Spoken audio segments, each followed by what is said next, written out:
কি মন খারাপ? আর এই পারভেজ ভাই থাকতে তোমাকে মন খারাপ হইতেই পারে না। যদি হাতে কয়েক সেকেন্ড সময় থাকে তাহলে আমি একটা গল্প বলবো, শুনে যেতে পারো। 100% মন ভালো হয়ে যাবে।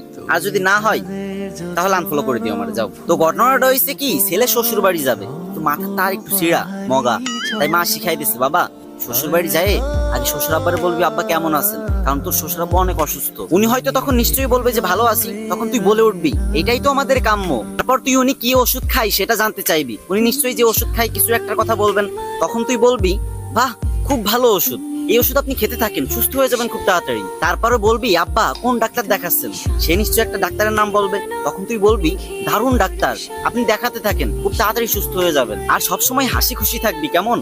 বোকা ছেলে মায়ের কথায় সম্মতি দিয়ে মায়ের সাথে শ্বশুর বাড়ি গেল। এদিকে শ্বশুর মশাই রোগের জ্বালায় বিছনায় শুয়ে ছটফট করতেছেন। ঠিক তখনই জামাই এন্ট্রি নিল, হা হা করে হাসতে হাসতে বলল কেমন আছেন বাবা? তখন শ্বশুর বলল আর বাঁচার ইচ্ছা